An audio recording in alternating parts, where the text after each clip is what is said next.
Il était une fois, dans le village de Garwa Boulaye, un pacte infernal qui lia les âmes des démons de l'au-delà aux êtres vivants.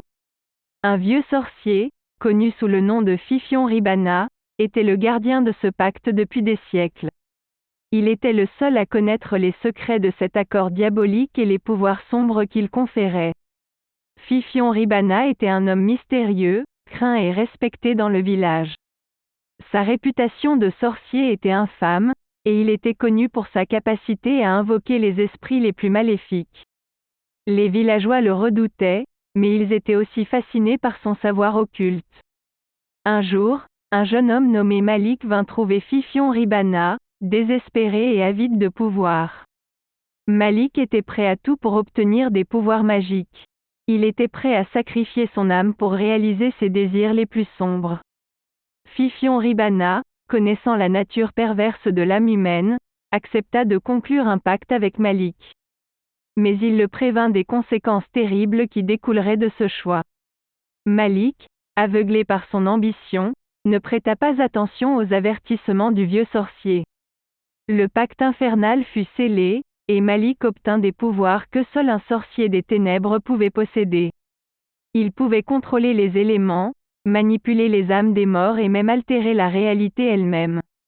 Mais l'obscurité qui s'était emparée de Malik était insatiable. Il commença à utiliser ses pouvoirs pour semer la terreur dans le village. Les villageois étaient horrifiés par les morts tragiques et violentes qui se produisaient à chaque coin de rue. Certains étaient brûlés vifs par des flammes démoniaques, d'autres étaient victimes de démembrements spirituels, tandis que certains étaient dévorés par des bêtes infernales.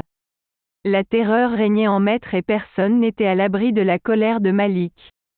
Fifion Ribana, témoin de la destruction osée par Malik, comprit qu'il devait agir pour mettre fin à ce règne de terreur. Il utilisa ses connaissances occultes pour invoquer les anciens esprits protecteurs du village.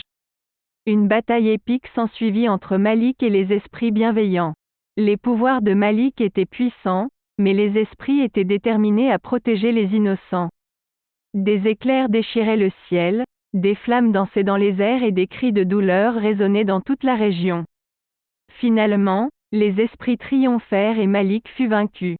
Son corps fut englouti par les ténèbres, et il fut emporté dans l'au-delà, condamné à errer pour l'éternité. Fifion Ribana, après avoir sauvé le village, se tourna vers les villageois et leur fit part d'une leçon précieuse. Il leur enseigna que le pouvoir corrompt et que la quête du pouvoir à tout prix peut entraîner la destruction de soi et des autres. Il leur rappela que la magie et les sciences occultes, bien qu'elles puissent offrir des connaissances et des possibilités, doivent être utilisées avec sagesse et responsabilité. Les forces des ténèbres ne devraient jamais être invoquées sans réflexion, car elles peuvent détruire tout ce qui est bon et pur. Les villageois, émerveillés par la sagesse de Fifion Ribana, apprirent la leçon avec humilité. Ils promirent de ne jamais succomber aux tentations de la magie noire et de la sorcellerie, et de vivre en harmonie avec les lois naturelles qui régissent l'univers. Ainsi se termine notre récit, imprégné des ténèbres de la magie noire et des mystères occultes. Souvenez-vous, chers spectateurs, que la quête du pouvoir peut mener à la destruction, et que seul le respect de la nature et des forces de l'univers peut nous guider vers la lumière. N'oubliez pas de vous abonner à notre chaîne YouTube si vous ne l'avez pas encore fait, pour découvrir d'autres récits aussi captivants que celui-ci.